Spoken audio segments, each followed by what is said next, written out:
Hey guys, welcome back to the channel. I have another Marine ECM, this time coming from Canada. This is actually e-controls computer, 5.0 Gxi-J, customer concern. I will be reading very shortly. So I'm doing, for just the start of the video, I'm going to be doing a short test to confirm the customer concerns or to see if the problem is actually here or in the boat. So this is the reason of this video. If you're here, please subscribe to the channel. Make sure that you ring that bell so you get the notifications when I'm uploading new videos.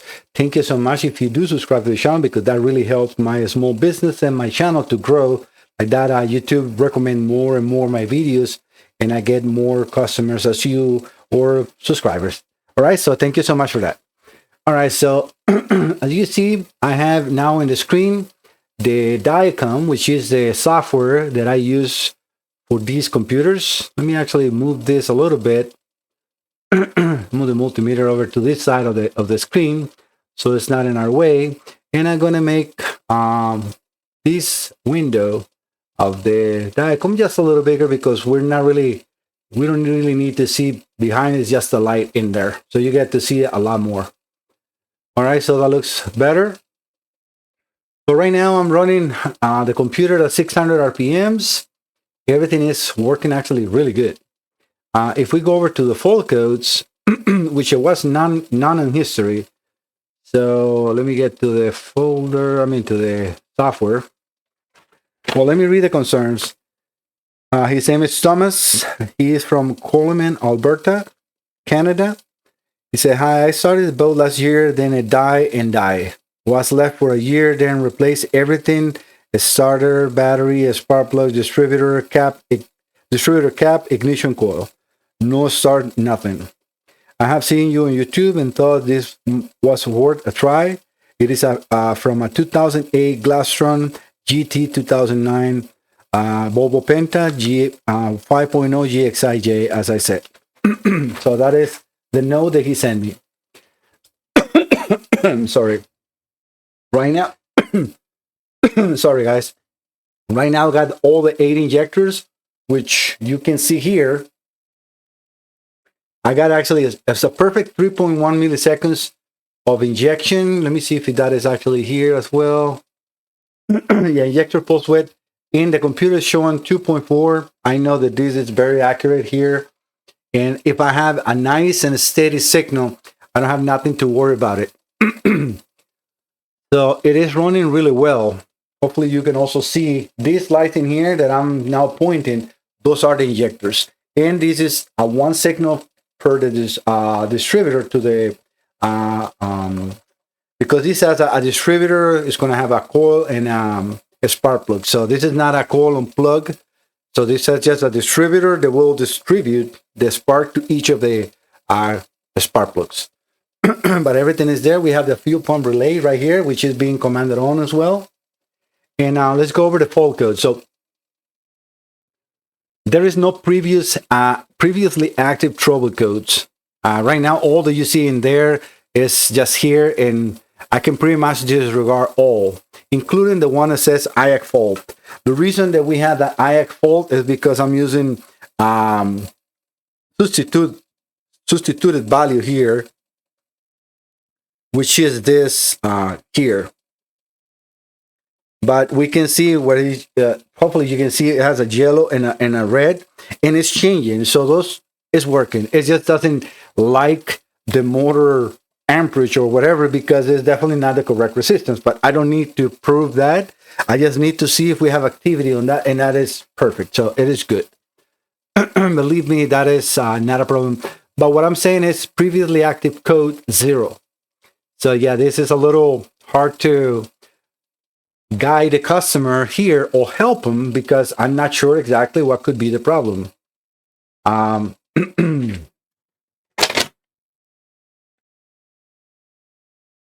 Replace coils, spark plugs, cap, no start, nothing. Thomas, I think that realistically, I'm not sure, if you have or not a diagnostic equipment to connect to the boat. If you have a boat like this, let me take you over to Rinda. And I have shown this in multiple videos, but I'm going to just do it here. was doing so many different things. All right, so if you go over to Google, let me move you over to the screen. So right now I'm in Google, so let me turn that one off and the meter off. So we don't need to see that there. All right, in Google, just type Diacom Rinda. You don't need to put it capitals or anything. It's just, you know, my normal behavior. In here, you can, you can go to eBay if you want to buy one from them. I would rather go directly to the company, which is Rinda Technologies. So you go into clicking here. When you're here, you can download the software, but if you don't have the CD, this is just an update. The software is forever, so as long as you got a CD and you bought it once, you don't need to do it again and again and again. And you can install it in as many computers you want. And it's good because you can install it on a laptop too, which is great because you can just, this comes with like connectors like this. So this is one of the connectors. This is for an old Volvo Penta or Mercruiser. And this is the cable that connects to the cable that goes over to the laptop because it's a USB cable, very specific. It's not just a regular USB cable that has a specific prong and it has a specific connection. Let me show you also. In your case, Thomas, this is a COM bus communication computer.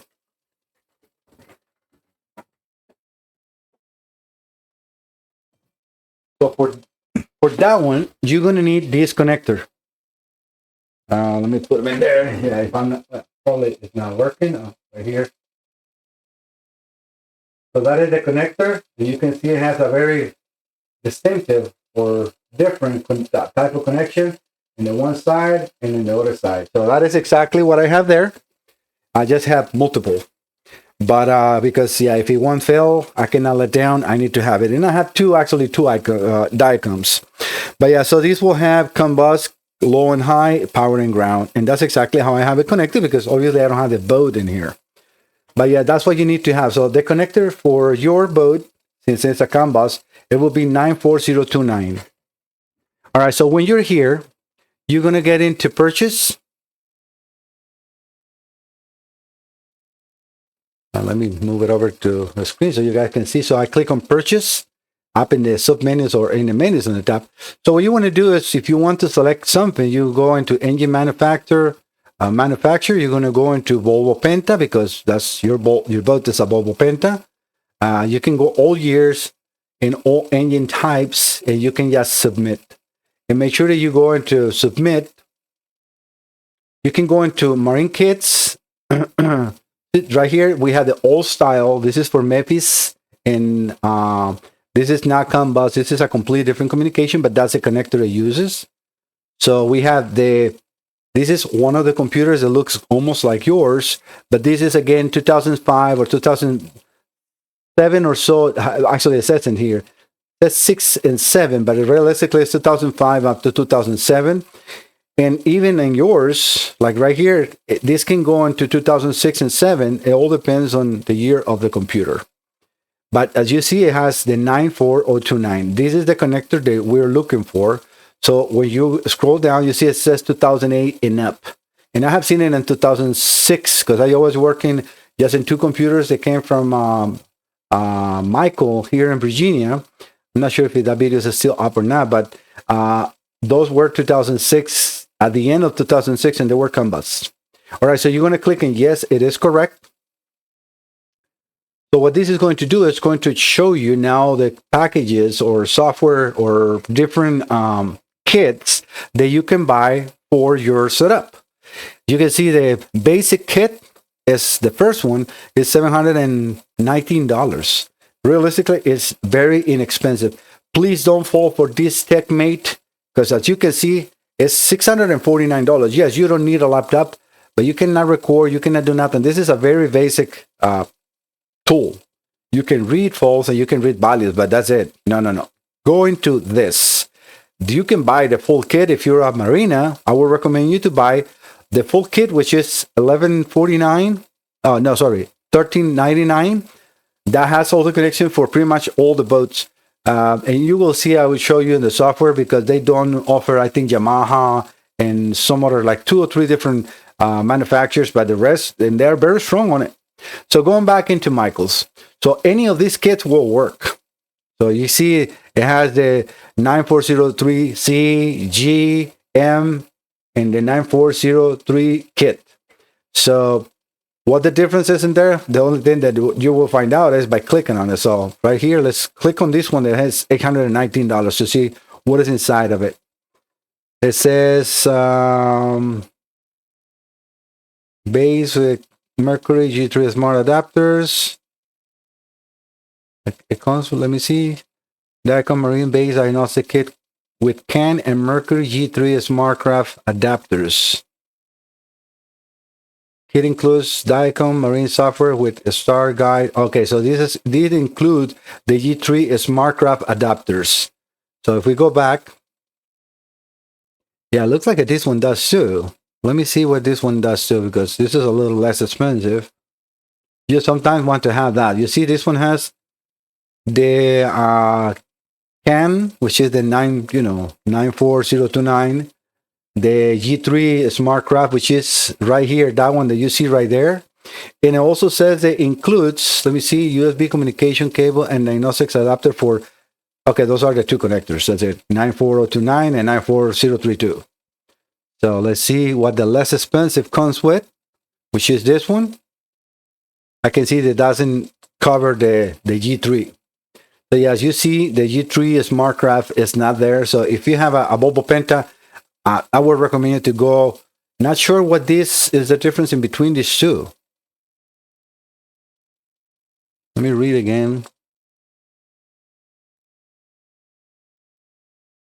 Oh yeah, this comes with, okay, this comes, and that's probably the best kit, not for Thomas, but if you have any other boats and you want to, or you have any other friends that have boats and have the Mephi or Mephi 3 or so on, or Mercruiser, you will want to have this kit. It's only like $50, and they're giving you 2 more connectors, the 9405 and the 94006, which is for those computers.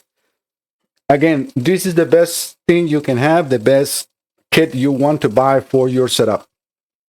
Since I'm here, if I have any computers, instrument cluster for automotive or marine, please visit my website. I'm going to put my link or my name for the website with the www and everything in the title of this video, so you can copy and paste it and you can go into here, my website. When you're here, you got my address, my telephone, my email, everything is in here, and also a link for the YouTube so you can watch more videos if you want to. In here, if you want to contact me, click on the black box that says click here to email us. That will open your email browser so you can send me an email. If we already talk and you want to send a module, please go over to the white box that says click here to fill this form. That will download a Word document for you to fill, print, kind of like what he did in here, with a paper, but it's already with all the lines that I need most of the time, in a place for you to sign where you approve the testing on your modules, because otherwise I need to have the approval and that will delay the testing on your setup. All right, let's go back to Dicom. I hope that was helpful for, for some of you that are looking to get help. All right, let me put this back in the screen. So yeah, I don't see nothing wrong with the running of the computer. So I'm going to put it in my screen because you can see it, but not me. So I'm going to increase the speed. Let me actually put a couple of data here. You're not going to be able to see it here, but give me just 1 second. So throttle. I'm just going to put like 3 of them.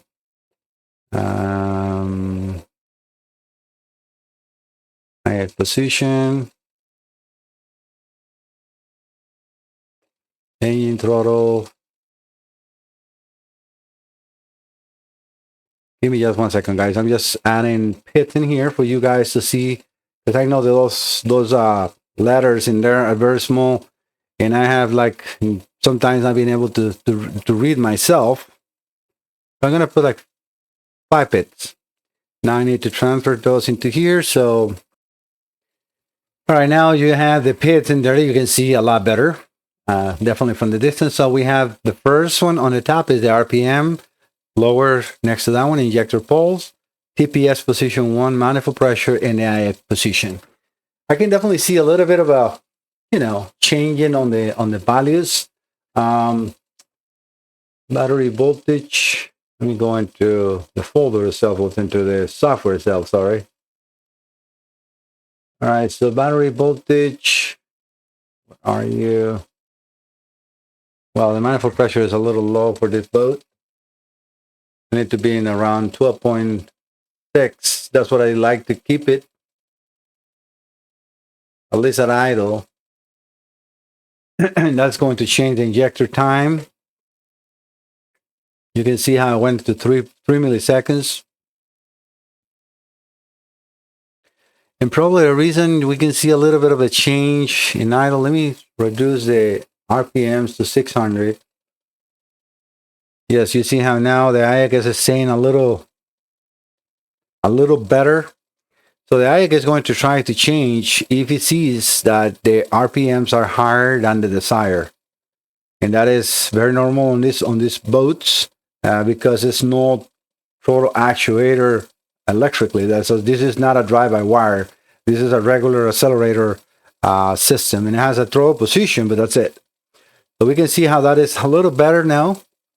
Engine running time, we have 27 minutes. I can show you that thing here. Let me add another pit so you and Thomas can see how long this computer has been running.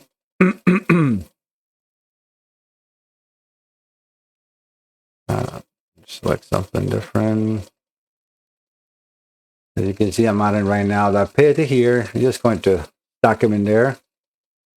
So we got 27 minutes and something. All right, so 27 minutes, 28 minutes of running. Let's raise up the RPMs. Want to go up to like around 3,500 or so. I'm going to change the throttle around 30%, and then change the map around 16, 17%, or not percent, inches of mercury. We can see how the injector pulse would change. The IAC is now steady. Why? Because it's no longer there to control the idle. It's just there to control the amount of air that is entering the engine or passing through not just the throttle, the intake, also through the IAC. And I would probably say, and there it might be almost fully closed, right? Because now the throttle is opening, so it's no longer needed. But as you can see, it's running, and it's running good. Let's go up higher.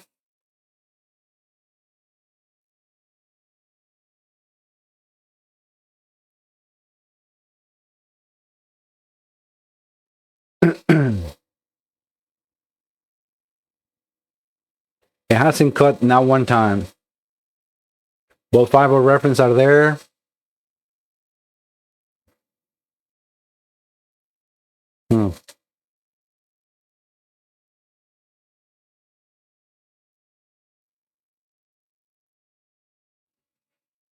A little hard to give any recommendation to the customer with no faults, right? No faults in history, no faults to go by. Computer is working good so far. I'm going to bring it down to around 700. This is a 5.0. Again, 12.6 on the manifold pressure. Trying to adjust it one hand. And then around 7 to 10% on the throttle. So that's about right. And this is where we see the changes on the IAC. So the IAC, and that is completely normal. The IAC will change and it will start moving, and we can see the movement, and I can see it here.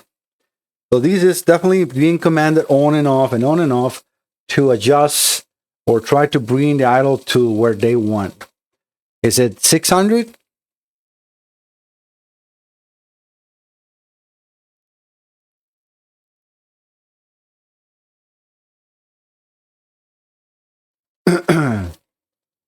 So I put them into 608 because it says that the side idle is 600. But besides that, I don't see any problem. So let's turn the computer off. I'm going to turn it completely off. So we're going to lose communication. You're going to see that showing and say, oh, it's not showing in there. All right, so turn it back on. Make sure it connects. It did connect. And I hear the pump. The pump. I'm going to do it one more time. You can see the fuel pump. And then prime. That is main power and fuel pump. Everything is good. And let's run it. And it runs immediately.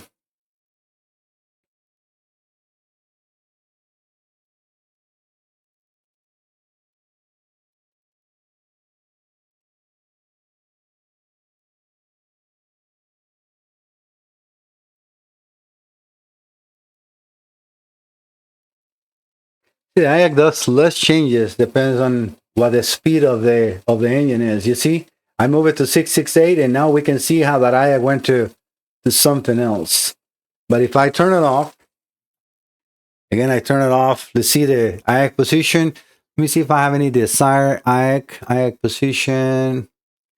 This on this computer is a little vague or small on the software, because it doesn't give me more. Like the 8.1, you have a lot more pits that you can see, so you can have desired idle, desired engine RPMs. It's more to compare to the actual. Same thing for the TCPs, you know, the throttle bodies and the TPS and so on. And here we don't have any desired nothing.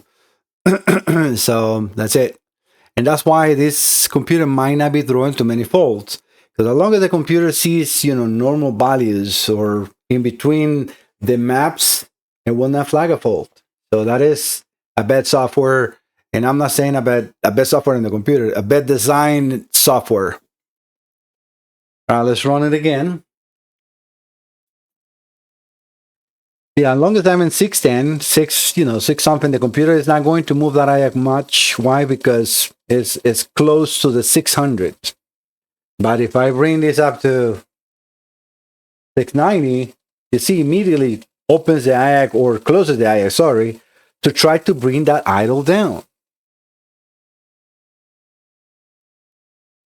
If the IAC or if the RPMs are low, in the opposite way, it's going to open the IAC to try to bring the idle to where we're supposed to be, right? So again, the IAC is working perfectly. Nothing I can see that I can bring my attention to it. All right, guys, so I don't want to hold you forever in here. So what I'm going to do is that's just myself going to run this computer for probably another 30 or so minutes. And otherwise, the proof is in the video, right? So I'm sorry, Thomas, but I don't see what to recommend. I don't see nothing wrong with this computer. All right, guys, thank you so much for visiting the channel. See you next time. Bye-bye.